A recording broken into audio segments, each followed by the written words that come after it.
Salut à toi qui veut reprendre le contrôle de ta vie, ici c'est Zenrila. Et dans cette vidéo, je voulais te parler d'une expression qu'on peut entendre souvent. Ça m'est revenu 2 fois cette semaine à travers mes clients. Et comme il y avait longtemps que j'en avais pas parlé, je vais en parler maintenant. C'est la fameuse expression que va te donner ton bon copain ou ta bonne copine en te disant « Tu dois apprendre à mettre tes limites. Tu dois mettre des barrières autour de toi pour qu'ils ne te touchent plus. » Pour que si ou pour que ça. Bref, tu dois te protéger. Et comment est-ce que tu dois te protéger? Ça veut dire que tu dois t'isoler de l'ennemi extérieur. Donc tu dois te barricader et avoir des barricades assez fortes, assez grandes, avec assez de verrous, avec assez de cadenas, avec assez tout ça, pour être sûr que le grand méchant loup ne puisse pas rentrer chez toi. Ça veut dire que ta maison, elle ne doit pas être en paille, elle ne doit pas être en bois, et tant pis si c'est ce que tu aimes, elle doit être en pierre, en brique, pour être sûr que le loup, il va pouvoir souffler comme le vent pour le moment, et ne pas pouvoir rentrer. Alors ma bonne dame, est-ce que c'est un bon conseil ou pas? C'est un gentil conseil, c'est un conseil qui vient souvent avec des bonnes intentions, mais en réalité, c'est un mauvais conseil.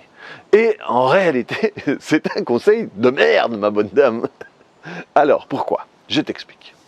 De nouveau, c'est fait avec les meilleures intentions du monde. Je ne reviens pas du tout sur l'intention ou même l'attention que la personne peut avoir envers l'autre. Ce n'est pas ça le problème. Le problème, c'est que la solution, le médicament va être pire que la maladie. Pourquoi? Pourquoi, ma bonne dame? Arrête de faire tourner, raconte ton truc, bordel. Parce que moi, à l'intérieur de moi, j'ai des références, j'ai des ressources, j'ai des souvenirs, et à travers lesquels j'ai tiré des conclusions sur la vie. Et à partir de là, ma solution, ça va être me comporter d'une manière X ou Y. Ok? Et donc, avec ces conclusions, ces visions de la vie, je vais commencer à interagir avec le monde et à créer des relations avec les autres, y compris des relations où je vais être le petit oiseau pour le chat. Et à chaque fois, on va me tromper, on va me manipuler, on va m'abuser, on va ci ou on va ça. Et quand on regarde ça d'un point de vue extérieur, c'est mal, c'est mauvais, c'est X, c'est machin. Rappelle-toi ce que je te dis tout le temps. La notion de bien ou de mal, c'est de la merde. Ça n'a pas de sens, c'est du jugement, ça ne permet pas de faire avancer le schmilblick, ça permet de générer de la culpabilité, des remords, des machins et tout, c'est pas ça. Si ce sont le genre de relations que tu crées avec les autres, c'est que c'est ça que tu dois créer, par rapport à ce que tu as à l'intérieur de toi. Si je mets du sel sur la viande, je ne dois pas m'attendre à ce que la viande soit sucrée. Et je peux mettre toutes les barrières que je veux, si je continue à mettre de la viande, du sel sur la viande, elle va être salée. Et si je mets une barrière entre la viande et moi pour qu'elle n'ait pas de sel, le jour où je vais ouvrir cette barrière, vu que dans ma poche, je n'ai que du sel, je ne pourrais mettre que du sel sur la viande. Je ne suis pas certain de cette métaphore, donc je vais l'expliquer un petit peu différemment. Si je me retrouve en face il y a mon fils qui chasse les grenouilles. Si je suis en face d'un manipulateur, de quelqu'un de pas gentil, d'un trompeur, d'un voleur, j'en sais rien, moi, de quelqu'un qui me frappe, de n'importe quoi. Si je me retrouve en face de lui, ce n'est pas « ouh, le grand méchant », tout est de sa faute. Tant que je vais être comme ça, je ne vais pas pouvoir avancer, je ne vais pas pouvoir régler le problème. Et non seulement je ne vais pas pouvoir régler le problème, mais je vais trouver quelqu'un d'autre avec qui nouer une relation comme ça. Ça veut dire que si je me retrouve en face de cette relation, c'est que je l'ai matérialisée moi aussi. Pour une raison ou pour une autre, même si ce n'est pas commode, et ce n'est pas sympa de croire ça, eh bien, j'ai ma part de responsabilité là-dedans. Ça veut pas dire que c'est de ma faute, ça ne veut pas dire que je dois me flageller, mais à l'intérieur de moi, j'ai quelque chose qui fait que je veux créer une relation avec ce genre de personne pour pouvoir me sentir de la manière dont je me sens. Donc si à ce moment-là, je me dis « ou le méchant » ou « tous les hommes sont méchants » ou « toutes les femmes sont méchantes », alors je dois me protéger, je dois mettre mes limites, je vais commencer à construire une petite barrière et 2 petites barrières, et des chevaux de frise, et des barbelés, et des mines antipersonnelles, parce qu'à chaque fois il y a quelqu'un qui passe, donc à la fin j'ai le mur de Berlin entre moi et les autres. Mur de Berlin, référence pour que les moins de 20 ans ne pourront pas connaître, deuxième référence pour que les moins de 20 ans ne pourront pas connaître, et alors, au bout d'un moment, je m'isole, et je m'isole avec quoi? Je m'isole avec ma merde.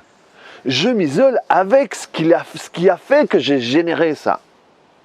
Donc je ne règle pas le problème. Et c'est ce qu'on voit chaque fois plus, des hommes ou des femmes qui se retrouvent à 40, 50 ans, toutes seules, avec des mauvaises expériences relationnelles et qui ne veulent plus être en relation. Et donc qui sont à la fois avec envie de partager quelque chose, mais terrifiés de partager quelque chose, et qui se préparent à terminer leur vie vieille fille ou vieux garçon. Et c'est triste. Pourquoi? Parce qu'ils se sont protégés. Ils se sont mis derrière leur protection et ils n'ont pas réglé le problème. De nouveau, c'est quoi? C'est quelque chose que je t'ai répété mais plein de fois dans mes vidéos. Mettre une barrière, c'est gérer la situation. Gérer la situation parce que tu as peur qu'elle pète. Et gérer, c'est caca. Gérer, c'est maintenir le problème sous une certaine limite. Ce n'est absolument pas régler le problème.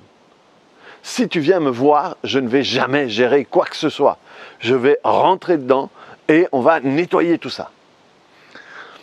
Si ces événements sont là dans ta vie, c'est pour que tu puisses en faire quelque chose.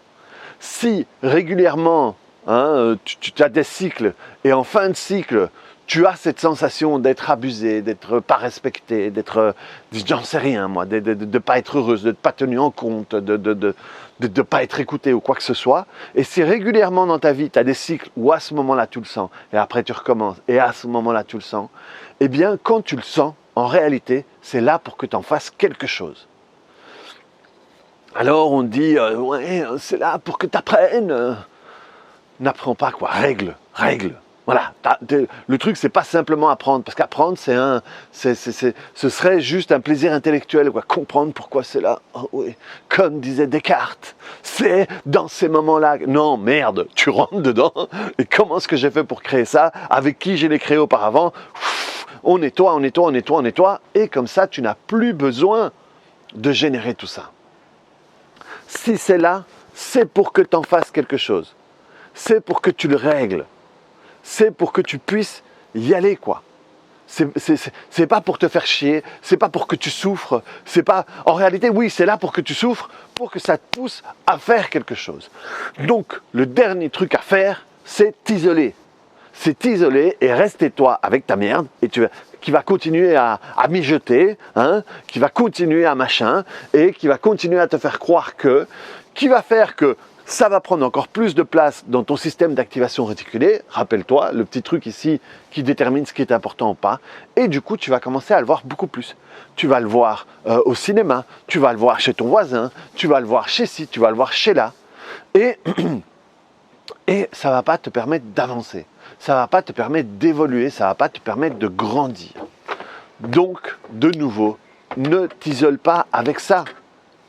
C'est comme si ta maison brûle et dit tu dois protéger, t'es là et t'as comme dans ces films là où il y a un type qui a un truc qui brûle, il fait comme ça, il brûle là, il fait ça, il brûle là, et alors on t'isole, mais toi t'es là avec ton truc là. T'es là avec ton truc qui brûle là. Non, éteins-le. Je le fais bien, le type qui éteint le. Donc c'est ça le truc. Ne t'isole pas. Et arrête de croire que le méchant c'est l'autre, que la faute c'est l'autre, que lui est le seul à foutre le bordel dans ta vie. C'est pas ça, c'est des conneries ça. C'est des conneries. Prends la responsabilité, prends ce qui t'appartient, prends ce qui est à toi et nettoie-le. Et à partir du moment où tu vas pouvoir nettoyer tout ça, c'est comme si, au fait, tu as ce crochet, et ce crochet il s'accroche à l'autre qui est dans le bordel. Eh bien, si toi tu vires ton crochet, tu ne peux plus t'accrocher à l'autre. Et l'autre, il va venir, mais il n'y aura rien à s'accrocher. Et c'est de cette manière-là que tu vas te libérer. C'est de cette manière-là que tu vas pouvoir vraiment arrêter ce processus, arrêter ce mécanisme. Ok ?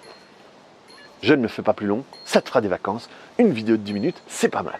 Donc vraiment, arrête de t'isoler avec ton problème. Arrête de croire que le problème, c'est l'autre. Ça ne veut pas dire que c'est toi le problème, ça veut dire simplement qu'à l'intérieur de toi, tu as des références, tu as des ressources qui font que tu crées ça. Reprends le contrôle de ta vie, clique sur le bouton j'aime, mets-moi un petit commentaire et on se voit sur une autre vidéo. Allez, ciao!